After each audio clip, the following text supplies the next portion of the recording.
제7부 26. 화려한 호텔방에서 내려다보면 호텔 뒤에는 인공으로 만든 선경이 공원처럼 꾸며져 있었다. 어디에선가 옮겨놓은 종려나무에는 환하게 불을 켠 오렌지빛 등이 주렁주렁 매달려 있고, 커다란 수영장 두 곳은 사막의 별빛이 반사되어 금푸른 빛으로 아른아른 빛났다.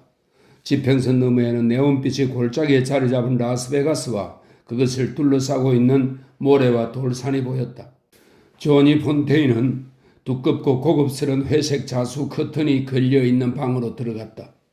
카지노 관계자와 딜러들이 개인 도박판을 준비하고 있고, 아슬아슬한 나이트클럽 의상을 걸친 웨이트리스들이 대기 중이었다.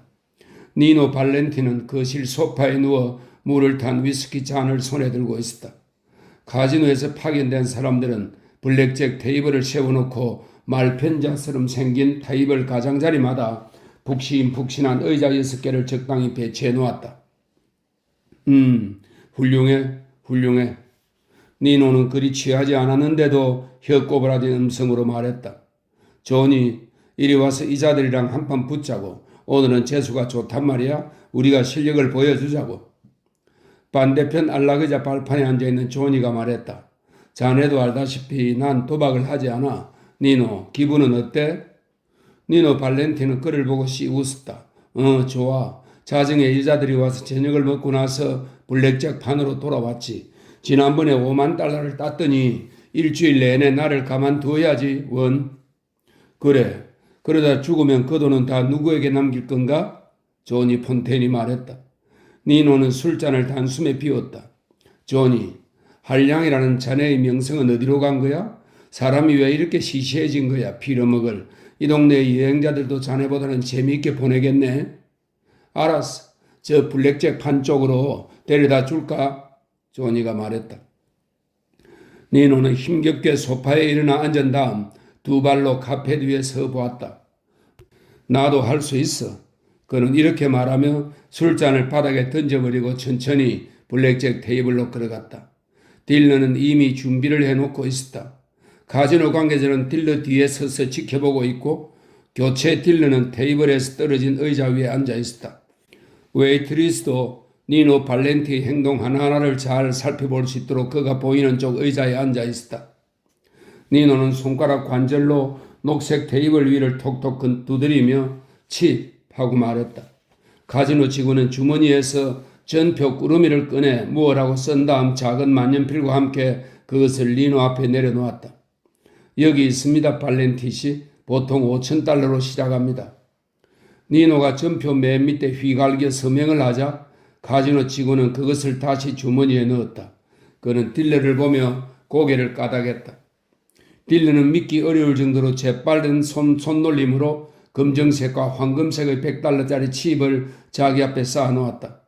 5초도 안 걸려 니노도 똑같이 100달러짜리 칩을 10개씩 쌓아 자기 앞에 놓았다.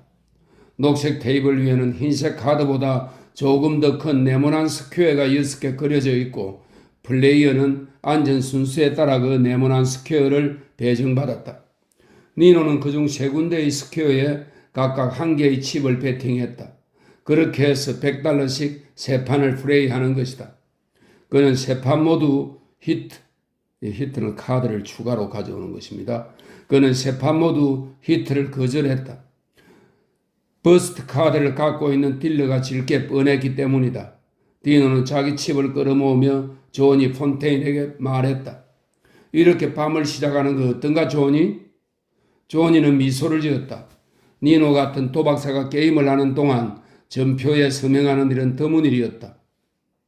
그런 큰 손은 보통 말 한마디만 하면 충분했다. 아마도 카지노 직원은 니노가 술에 취해서 기억을 하지 못할까봐 그런 것 같았다. 그들은 니노가 정신이 멀쩡하다는 것을 알지 못했다. 니노는 계속해서 이겼고 3판이 끝나자 웨이트리스에게 손가락을 들어 보였다. 그녀는 방 한켠에 있는 바로 가서 컵에다 호밀 위스키를 따라 갖다 주었다. 니노는 술을 한 모금 마신 뒤 다른 손에 옮겨 들고 나서 웨이트리스의 허리를 팔로 감았다. 내 옆에 앉아서 손 좀 놀려봐. 그래야 재수가 좋지. 술집 웨이트리스는 예쁜 편이지만 인격이라고는 도무지 찾아볼 수 없고 돈 많은 손님에게 돈이나 뜯어내는 매춘부 같았다. 그녀는 니노에게 한박 웃음을 지어 보이며 혀로는 검정색, 황금색 치입을 날름거렸다. 제기랄, 저 아가씨라고 저 돈 좀 나눠 가지면 안 된다는 법이 있나?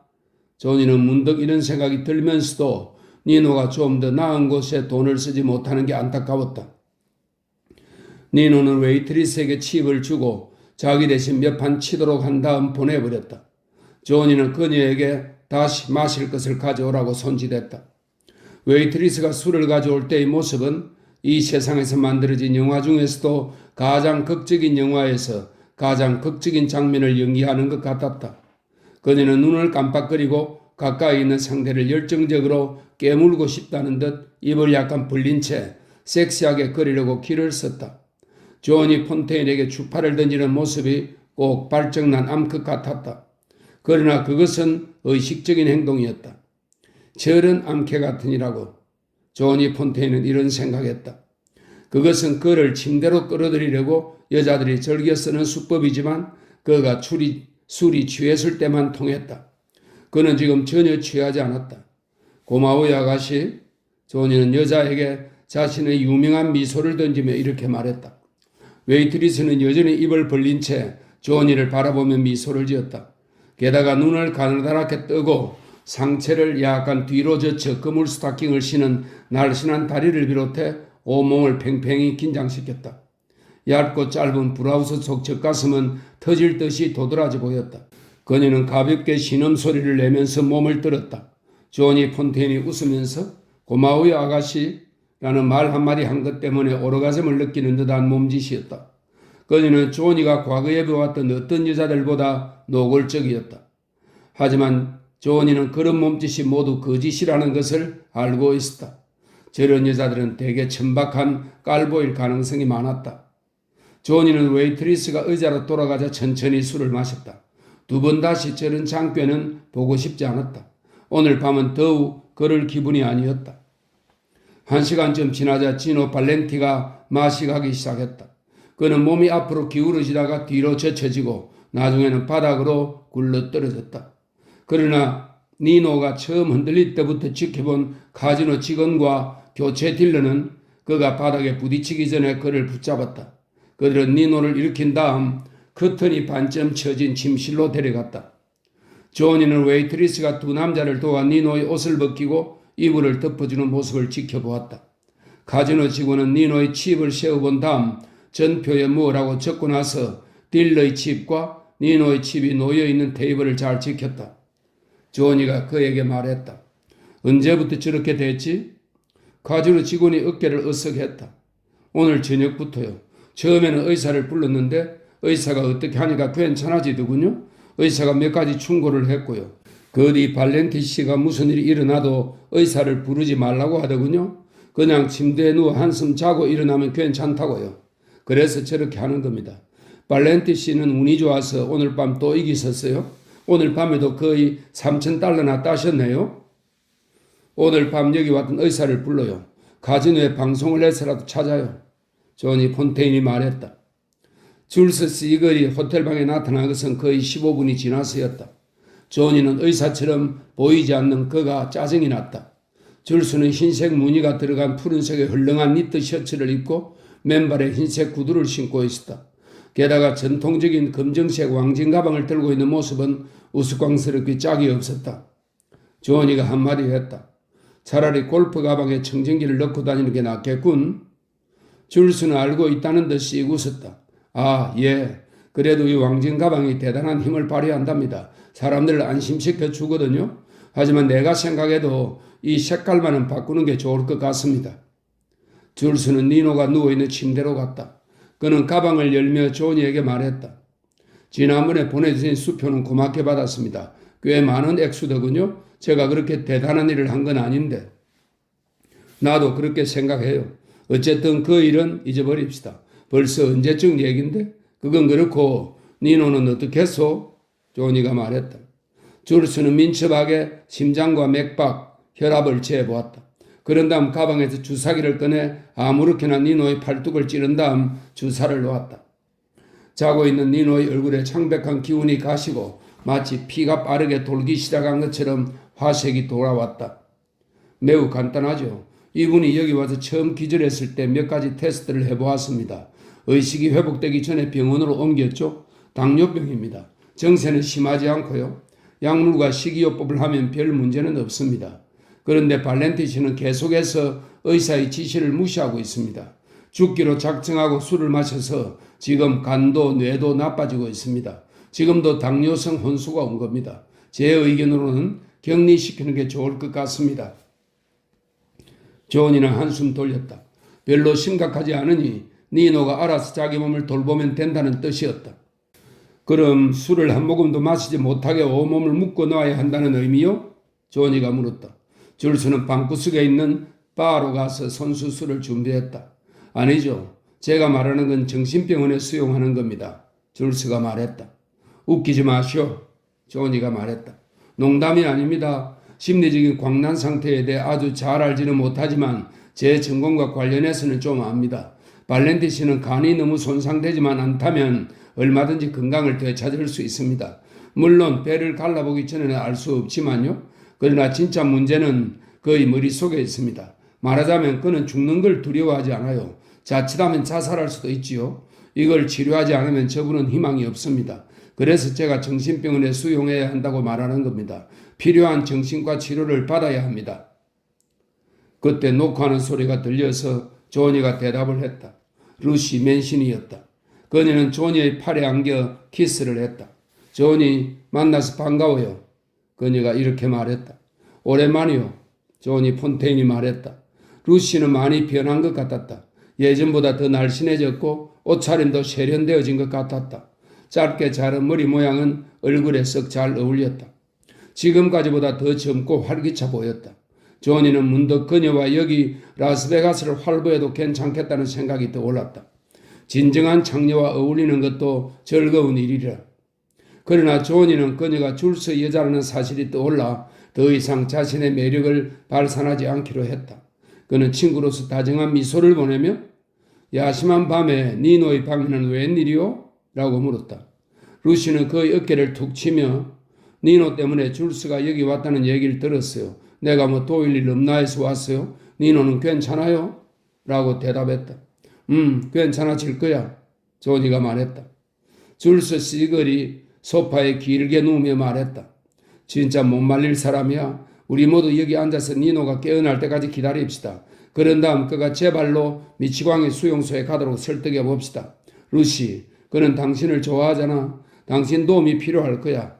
조니, 당신이 그의 진정한 친구라면 그를 도와야 합니다. 그렇지 않으면 니노의 간은 곧 망가지고 맙니다. 대학교 의학 실험실의 연구용으로 보관될지 모릅니다. 저 녀석은 자기가 뭐라도 되는 것처럼 말하네? 조니는 의사의 경솔한 태도에 은근히 화가 났다. 그래서 한마디 해주려고 하는데 침대에서 니노의 목소리가 들려왔다. 이봐 친구, 마실 것 좀 주게. 니노는 어느새 침대에서 일어나 앉아 있었다. 그는 루시를 보며 싱긋이 웃더니 루시까지 날 보러 왔네 라고 말했다.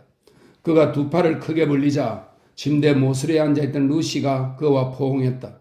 이상하게도 니노는 조금도 아파 보이지 않았다. 거의 정상인 것 같았다. 니노는 손가락을 탁탁 소리나게 꺾었다. 이봐 조니, 술 한 잔만 줘. 아직 이런 시간이지 않나? 내 블랙잭 파는 어디 갔나?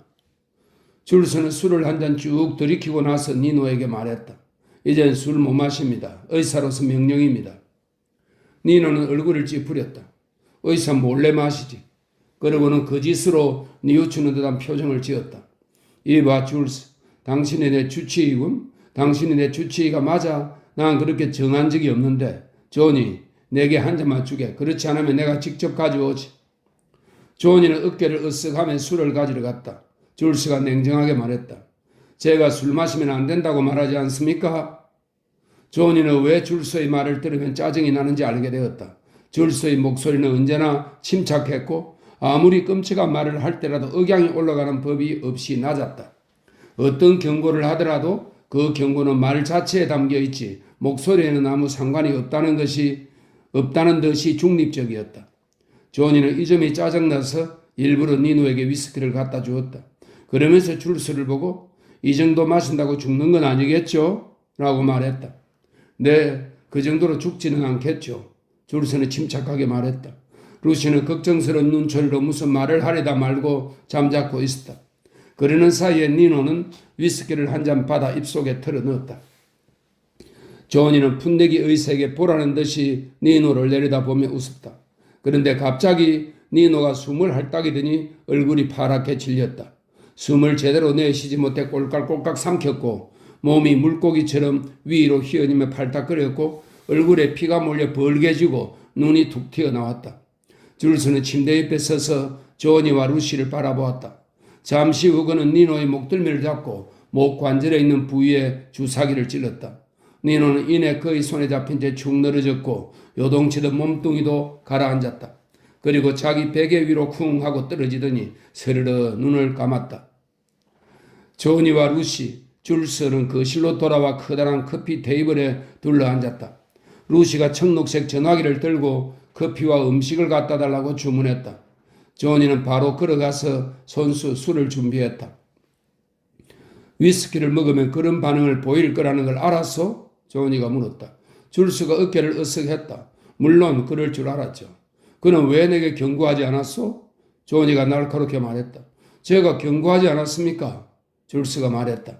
당신은 정확하게 알려주지 않았어. 조니는 몹시 화를 내며 말했다.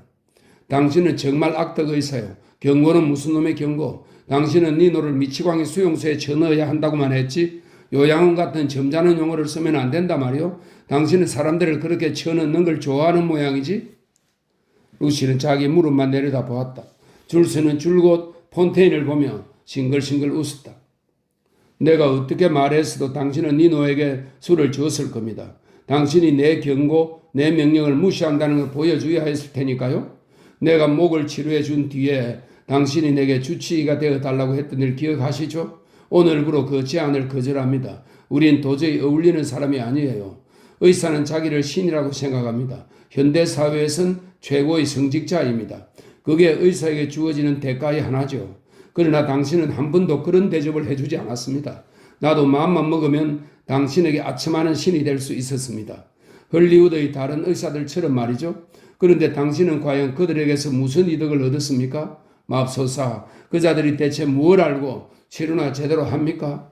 그들은 니노의 병세도 알지 못하고 계속해서 병을 키우도록 온갖 약을 주었죠. 실크 양복이나 빼입고 다니면서 유명한 영화 배우들의 엉덩이에 입이나 맞추고 그런 놈들을 당신은 훌륭한 의사라고 생각하는 거죠? 연예인이고 의사고 도대체 양심이 있는 겁니까? 네? 젠장, 그들은 당신이 살건 죽건 신경도 쓰지 않아요. 그러나 나는 사람을 살리는 게 취미입니다. 니노에게 무슨 일이 일어날지 당신이 두 눈으로 똑똑히 보라고 술을 줘도 내버려 둔 겁니다. 줄스는 조니 폰테인에게 몸을 기울였다.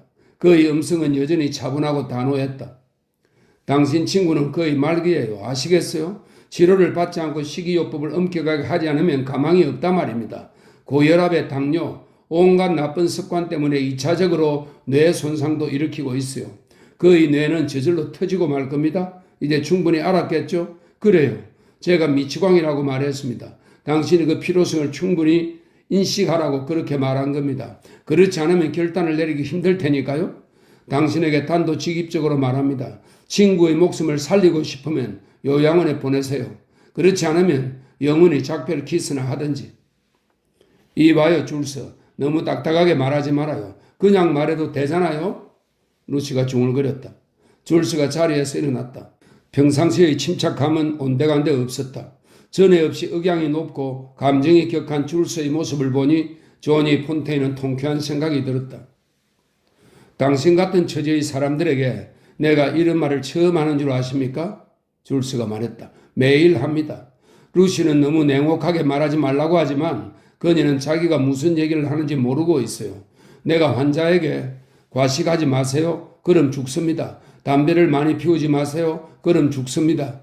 이렇게 말하면 그 말을 듣는 사람은 하나도 없습니다. 왜 그런지 아세요?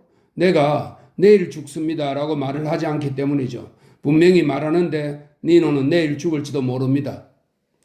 줄스는 바로 가서 술을 다시 한 잔 만들었다. 어떻습니까, 조니? 니노를 정신병원에 보낼 겁니까? 잘 모르겠어. 조니가 말했다. 줄서는 바에서 단숨에 술잔을 피우고 다시 채웠다. 우스운 일이지만 사람들은 죽도록 담배를 피우고 죽도록 술을 마시고 죽도록 일을 하고 심지어는 죽도록 먹기도 합니다. 그런 것은 그렇다 칩시다. 그런데 의학적으로도 고칠 수 없는 것은 죽도록 섹스하는 사람들입니다. 물론 거기에는 장애물이 많지요. 그는 말을 멈추고 술을 한 모금 마셨다. 특히 여자들에게는 큰 문제입니다. 가끔 아기를 때리는 여자들이 찾아옵니다. 난 그럴 때마다 그건 위험합니다. 자칫하면 목숨을 잃을 수도 있어요. 라고 말하죠. 그런데 한 달 뒤 그 여자가 얼굴이 빨개져서 다시 나를 찾아와 말합니다. 의사 선생님, 또 임신을 했어요. 라고 말이에요. 그 여자는 틀림없이 또 낙태를 원합니다. 전 지난번처럼 잔뜩 심각한 표정으로 이건 정말 위험합니다. 라고 말하죠. 그런데 그런 여자들이 가끔 웃으면서 뭘 하는지 압니까? 저와 제 남편은 엄격한 가톨릭 신자예요. 라고 합니다. 이때 방문 두드리는 소리가 들리더니 웨이트 둘이 음식과 은제 커피포도가 담긴 수레를 끌고 들어왔다. 그들은 손수레 밑에서 휴대용 테이블을 꺼내 펼쳐놓았다. 조니는 그들을 내보냈다. 그들은 테이블에 앉아 루시가 주문한 샌드위치를 먹고 따끈한 커피를 마셨다. 조니는 의자 등받이에 기대고 담배에 불을 붙였다. 그렇게 해서 생명을 구해주는군요. 그런데 어떻게 낙태 전문의가 되셨죠? 루시가 처음으로 입을 열었다. 이 사람은 어려움에 처한 여자들, 자살을 하려는 여자들이나 아기를 때리고 위험한 짓을 하는 여자들을 도와줘요. 줄서는 루시를 보며 미소를 짓더니 한숨을 내쉬었다. 사실 그렇게 간단한 일이 아니에요. 그래서 전공을 외과로 정했죠. 전 야구 선수처럼 손재주가 좋았거든요. 너무 좋아서 바보가 될까봐 걱정일 정도로. 불쌍한 환자를 배를 갈라놓고 보면 곧 죽을 사람인지 아닌지 알 수 있죠. 그래도 다시 꿰매어 놓고 암이나 종양이 재발할 거라는 걸 뻔히 알면서도 마음이 없는 희망을 심어주면서 웃으며 돌려보낼 때도 있었죠. 어떤 불쌍한 여자는 제가 한쪽 젖꼭지를 도려냈는데 1년 뒤에 다시 와서 다른 쪽 젖꼭지도 도려냈어요. 그런데 이듬해 또 찾아왔길래 멜론씨 긁어내듯 몸속까지 깨끗이 긁어냈죠. 그런 환자는 어찌하든 결국 죽게 됩니다. 그런데 남편이라는 사람은 계속해서 전화를 걸어 검사 결과가 어떻습니까? 검사 결과가 어떻습니까? 묻는 거예요. 그래서 이런 전화 받는 비서를 따로 두기도 했죠. 난 검사를 하거나 수술을 하는 경우에만 환자를 봤죠. 너무 바빠서 외래 환자는 거의 받지 않았어요. 그런데 방금 말한 남편과 같은 사람들에게는 2분만 시간을 내기로 했죠. 내가 터미널, 곧 죽음을 앞둔 말기라는 뜻입니다. 내가 터미널입니다 라고 말하면 그들은 이 마지막 선고를 절대 받아들이려고 하지 않습니다. 무슨 뜻인지 알면서도 인정하려 하지 않는 거죠. 어떤 사람은 심지어 도대체 그게 무슨 말입니까? 저미널은 초기라는 뜻입니다. 도대체 그게 무슨 말입니까? 저미널이란 말입니까? 라고 되묻기도 한답니다. 줄서는 웃기 시작했다. 저미널이건 터미널이건 젠장. 그래서 전 낙태 수술을 하기로 했습니다. 싱크대 안에 접시를 깨끗이 씻어내듯 쉽고 편안하게 모든 사람들을 행복하게 하는 일이거든요. 그래서 전문으로 삼았죠. 그 일이 만족스러웠고 낙태 전문이라는 게 좋았습니다. 2개월 된 태아는 아직 인간이 아니라서 문제가 될 염려도 없죠. 젊은 처녀들이나 곤란에 처한 유부녀들을 돕고 돈도 많이 벌었죠. 의료 일선에서는 물러난 거죠. 그러다 낙태죄로 경찰에 체포되었는데 마치 탈영했다 잡힌 탈영병 같은 기분이 들더군요. 다행히 친구가 손을 써주어서 풀려나긴 했는데 큰 병원에서 저를 거절하더군요. 그래서 지금 여기까지 오게 된 겁니다. 환자에게 좋은 충고를 해봤자 여전히 무시당하면서요.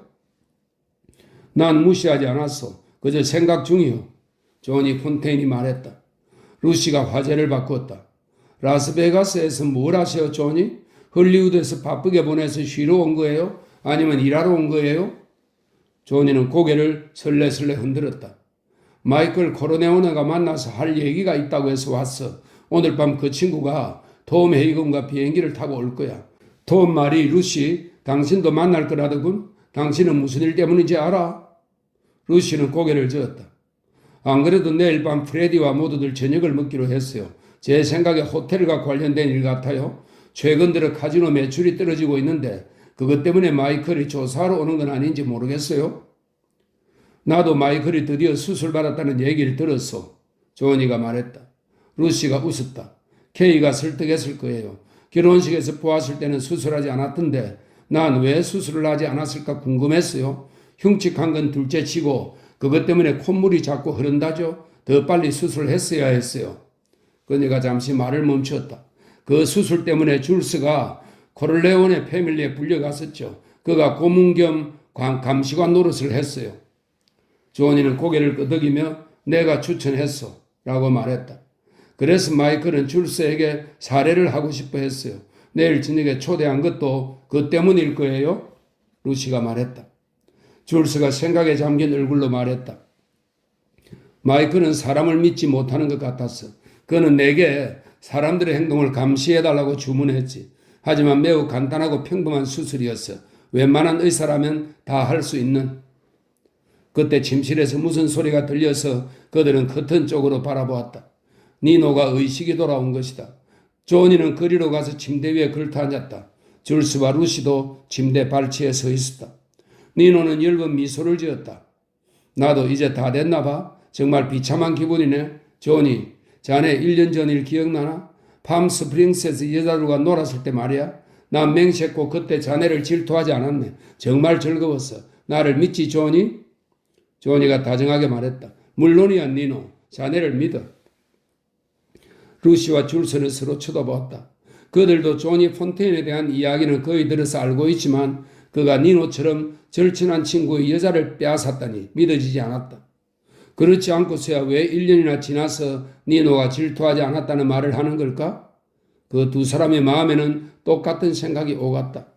조니 폰테인이 여자를 가로챈 뒤 상심한 니노가 죽기 살기로 술을 먹게 된 게 아닐까? 줄스는 니노를 다시 진찰했다. 오늘 밤 간호사를 한 명 보내겠습니다. 정말 2, 3일은 침대에서 안정을 취해야 합니다. 농담이 아닙니다. 니노가 웃었다. 그러죠 의사 양반. 너무 예쁜 간호사나 보내지 마시오. 줄스는 간호사에게 전화를 건 뒤 루시와 함께 호텔 방을 나갔다. 조니는 간호사가 올 때까지 그의 침대 곁을 지켰다. 얼굴에 지친 기색이 역력한 니노는 다시 깊은 잠에 빠져들었다. 조니는 니노의 말에 대해 생각했다. 1년 전 팜스프링스에서 두 여자와 지냈을 때 일어났던 그 일을 질투하지 않았다는 그는 한 번도 니노가 질투했을 거라고 생각한 적이 없었다. 1년 전 조니 폰테인은 자신이 대표로 있는 영화사의 호화로운 사무실에 앉아서 평생 그 어느 때보다도 비참한 기분에 빠져 있었다. 그가 제작하고 니노가 주연으로 나오는 첫 영화로 돈을 엄청 벌어들였던 때라 그것은 의외의 일이었다. 모든 일이 순조롭게 풀렸고 사람들도 제 역할을 충분히 해냈고 제작비도 예산보다 적게 들어갔다. 모든 사람들이 그 영화로 한몫 벌어들이고 있을 때 제 월처는 화병으로 10년이나 수명을 단축시켰다. 조니는 두 편의 영화를 준비하고 있었는데 한 편은 자신이 다른 한 편은 니노를 주연으로 생각하고 있었다.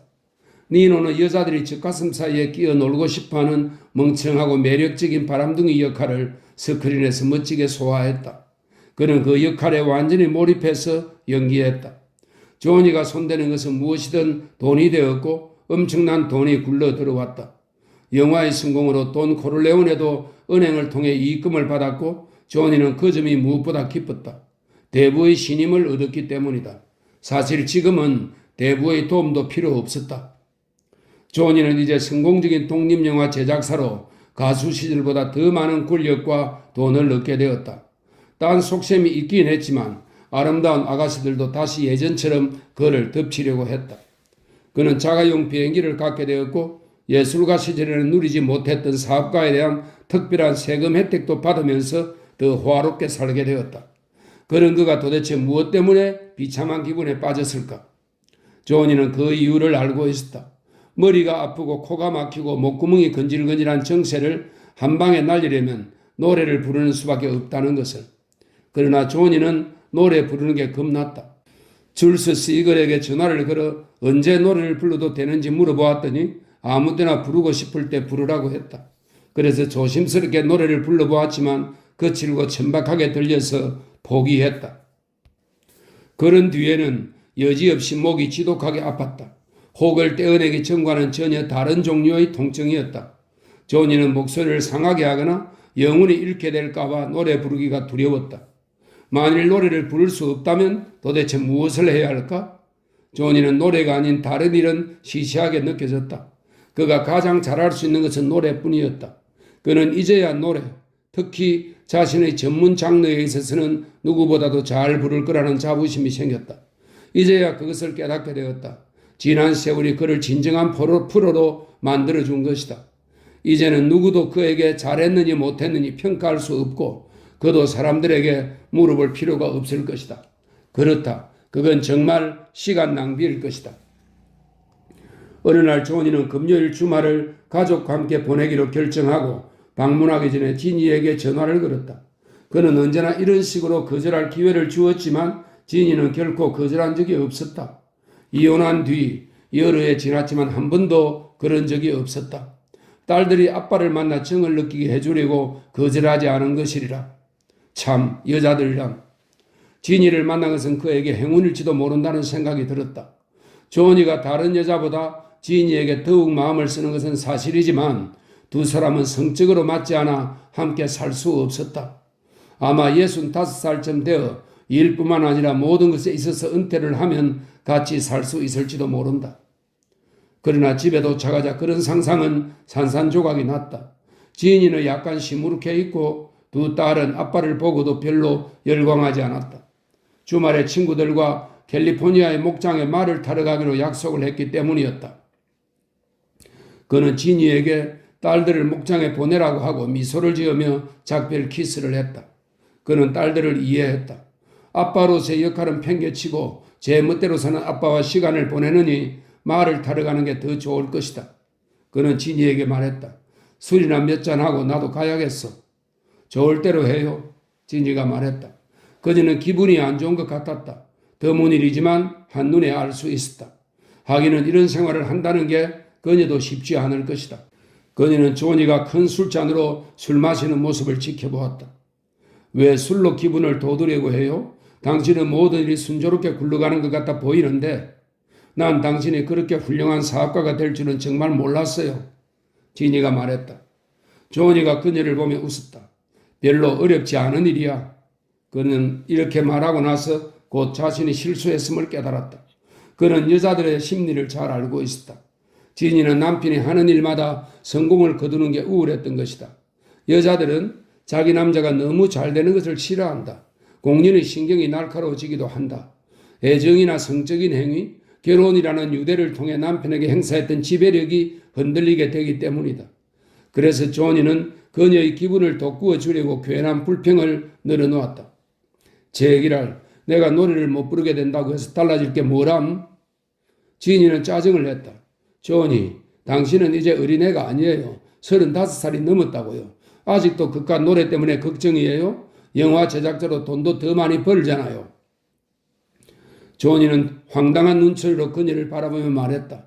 난 가수야. 노래 부르는 게 좋다고. 도대체 그것과 나이가 무슨 상관이야? 지니는 얼른 대꾸했다. 난 당신 노래가 좋다고 생각한 적 없어요. 이제 영화나 만들어요. 난 오히려 당신이 노래 부르지 않는 게 좋아요. 그만 입 닥치지 못해? 조니가 불같이 화를 내며 고함을 질렀다. 두 사람 모두 놀랐다. 조니는 완전히 이성을 잃었다. 어떻게 지니가 저런 생각을 할까? 어쩌면 나를 저렇게 정오할까 하는 생각이 먼저 들었기 때문이다. 지니는 상처받은 남편을 보며 통쾌한 웃음을 지었다. 조니는 그 말이 너무 괘씸해서 화를 냈는데 지니는 한술 더 이렇게 말했다. 당신이 여자들을 몰고 다니며 노래를 부를 때 내 기분이 어땠는 줄 알아요? 만약 내가 남자들을 유혹하려고 거리에서 엉덩이를 흔들고 다니면 당신 기분은 어떻겠어요? 그게 모두 당신 노래 때문이었어요. 그래서 난 당신이 목소리를 잃어버리고 다시 노래를 부르지 못하게 되기를 바랐어요. 하지만 그것도 우리가 이혼하기 전의 생각이죠. 조니는 더 이상 술을 마시지 않았다.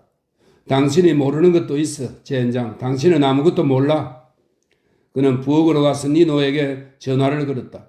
그는 니노에게 팜스프링스로 놀러가자고 약속한 다음 니노에게 데리고 놀만한 젊고 참신한 아가씨 전화번호를 가르쳐 주었다. 그 아가씨가 자네에게 친구를 소개해 줄 거야. 1시간 안에 자네 집에 가겠네. 조은이가 떠날 때 진이는 차갑게 작별 인사를 했다. 그는 인사도 하지 않았다. 진이에게는 거의 화를 내지 않는 그였지만 그날은 드문 경우 중 하나였다. 그는 주말에 편안히 쉬면서 몸에 쌓인 독소를 모두 풀어내고 싶었다. 팜 스프링스에서는 모든 일이 순조로웠다. 조니는 그곳에 있는 별장을 이용했다. 별장은 언제나 이용할 수 있고 특히 1년 중 이맘때는 일하는 사람을 두었다. 동행한 두 아가씨는 젊고 싱싱해서 재미보기에 좋았고 팁을 너무 많이 요구하지도 않았다. 몇 사람이 찾아와 저녁 먹기 전까지 수영장에서 어울리기도 했다. 니노는 아가씨를 데리고 저녁 먹으러 나갈 준비를 하려고 집으로 들어가서는 햇빛에 뜨거워진 몸이 식기 전에 급히 재미를 보았다. 조니는 그럴 기분이 아니어서 티나라는 키가 작고 날씬한 금발의 아가씨를 혼자 샤워하러 보냈다. 그는 지니와 다투고 난 후에는 다른 여자와 사랑을 나누지 못했다. 조니는 유리벽으로 된 거실로 들어갔다. 그곳에는 피아노가 한 대 놓여 있었다. 밴드와 노래 부르던 시절 그는 관객들을 즐겁게 해주려고 피아노 치는 신용을 하며 달빛처럼 부드러운 발라드 스타일의 노래를 부르곤 했다.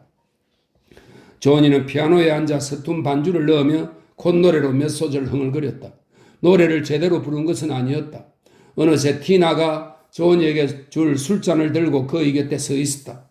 조니가 몇 소절 반주하자 그녀는 콧노래를 흥얼거렸다. 그는 그녀를 피아노에 남겨두고 혼자 샤워하러 갔다. 그는 욕실에서 짧게 노래를 불렀다. 옷을 갈아입고 거실로 돌아오니 티나 혼자 있었다. 니노는 여자와 한창 재미를 보는 중이거나 어디에선가 술을 마시고 있는 것 같았다. 조니는 다시 피아노에 앉았고 티나는 밖으로 나가 수영장을 어슬렁거렸다. 조니는 자신의 히트곡 중 한 곡을 부르기 시작했다. 목이 후끈거리거나 아픈 증상은 없었다. 목소리는 약했지만 음정은 그런대로 안정되었다. 그는 테라스를 쳐다보았다. 티나는 아직 그곳에 있고 유리창이 닫혀 있어서 그의 목소리를 들을 염려는 없었다. 그는 여러 가지 이유로 사람들이 자신의 노래소리를 듣는 것을 꺼려했다. 어쨌든 예전에 좋아하던 발라드 곡을 부르니 기분이 좋아졌다. 그래서 마치 관객 앞에서 부를 때처럼 전곡을 다 불러보았다. 목에 통증이 올까 기다렸지만 통증은 없었다. 그는 더욱 자신의 목소리에 귀를 기울였다. 예전과는 약간 달랐지만 그런대로 만족스러웠다. 과거에는 소년의 미성이었다면 이제는 음색이 더 짙어지고 성량이 풍부한 어른의 음색이라고 생각했다. 그는 노래를 무사히 마무리 짓고 피아노에 앉아 생각에 잠겼다. 그때 등 뒤에서 니노의 목소리가 들렸다. 나쁘지 않은데 조금도 나쁘지 않아. 조니는 몸을 돌렸다. 니노가 문가에 혼자 서 있었다. 그와 같이 있던 여자는 보이지 않았다. 조니는 안심을 했다. 니노가 듣는 것은 괜찮았기 때문이다. 아, 이봐, 우리 여자들 떼어놓을까? 집에 보내버리자고. 조니가 말했다. 자네가 보내게. 자네 말은 잘 들을 거야. 난 도저히 못하겠네. 게다가 난 방금 두 번이나 재미를 봤어. 저녁도 안 사주고 여자를 보내면 내 얼굴이 뭐가 되겠나? 이름 빌어먹을. 조니가 투덜거렸다. 목소리는 썩 자신이 없지만 여자들이 듣게 내버려 둘 수밖에 없었다. 그는 팜스프링스에서 알고 있는 밴드 리더에게 전화를 걸어 니노를 위해 만돌린을 갖다 달라고 부탁했다. 밴드 리더는 세상에 캘리포니아에서 누가 만돌린을 연주하나? 라고 말하며 거절했다. 그러나 조니는 그러지 말고 하나 갖다 달라며 끈질기게 졸랐다. 이 집은 녹음 시설이 완벽하게 갖추어져 있었다. 조니는 두 여자에게 녹음기를 끄고 켜거나 음량 조절하는 일을 맡겼다. 저녁 식사를 마치고 그들은 작업으로 들어갔다. 그는 니노에게 만돌린 연주를 부탁하고 자신의 옛 노래를 모두 불렀다. 목소리에 아랑곳하지 않고 계속해서 노래를 불러댔다. 목구멍은 아무런 통증도 없었고 이대로라면 영원히 노래를 부를 수 있을 것 같았다. 노래를 부르지 못했던 지난 몇 달 동안에도 조니는 틈만 나면 노래에 대해 생각했고 어떻게 하면 어릴 때와는 다른 식으로 노래를 부를 수 있을까 나름대로 궁리를 했다. 마음속으로 가창 방식에 교묘하게 변화를 주는 방법도 생각했다. 이제 그 궁리를 실행에 옮겨보았다. 머릿속으로 생각했을 때는 잘 될 거라고 생각했는데 실제로 불러보니 잘 안 되었다. 더 크게 불러야 한다. 그는 이렇게 생각했다. 그는 목소리에 신경 쓰지 않고 노래 자체에 집중했다. 타이밍을 약간 놓친 부분도 있었지만 그런 대로 만족스러웠다.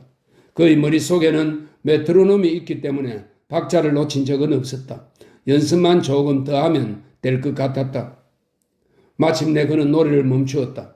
티나가 그에게 오더니 눈을 반짝이며 오래 입맞춤을 했다. 이제 왜 우리 어머니가 당신의 영화라면 빼놓지 않고 보러 가는지 알겠어요. 그녀는 이렇게 말했다. 지금과 같은 경우가 아닌 다른 때 그런 말을 했더라면 그것은 분명 실수였다. 조니와 니노는 큰 소리로 웃었다. 그들은 녹음기를 틀었다. 조니는 이제야 자신의 목소리를 들을 수 있었다. 그의 음성은 변해도 아주 많이 변했지만 그 목소리의 주인공이 조니 폰테인이라는 데는 의심할 여지가 없었다. 그가 전에도 느꼈던 것처럼 더 풍부하고 짙어진 음색이 소년의 티를 완전히 벗은 원숙한 남자의 음성이었다. 노래를 부를 때 기교적인 면은 과거 어느 때보다도 뛰어났다. 어느 정도 경지에 올랐다고나 할까? 조금 녹이 슬기는 했지만 지금처럼만 된다면 좀 더 갈고 다듬어 얼마든지 훌륭하게 부를 수 있을 것 같았다.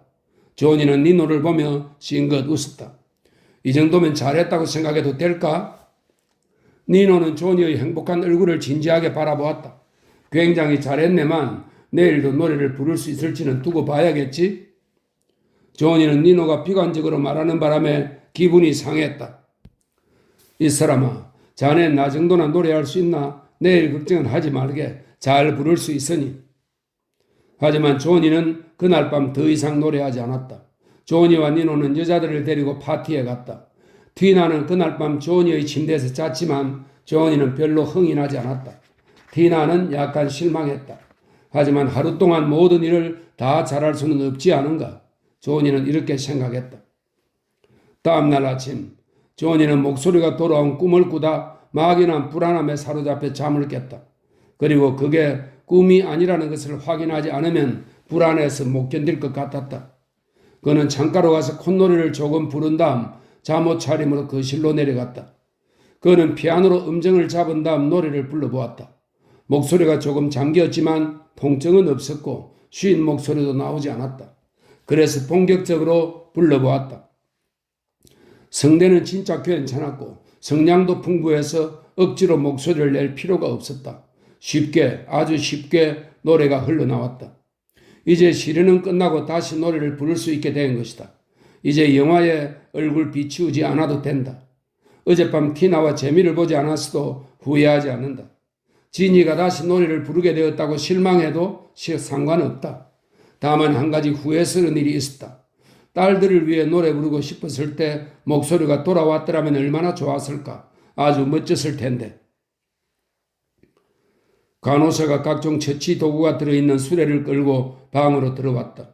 조니는 자리에서 일어나 죽은 듯 자고 있는 니노를 내려다보았다.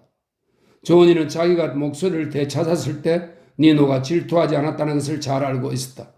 다만 자신이 너무 행복해했기 때문에 질투했을 뿐이다. 니노도 노래를 좋아했다. 그러나 지금 무엇보다 중요한 것은 니노 발렌티에게 삶에 대한 의지가 없다는 것이었다.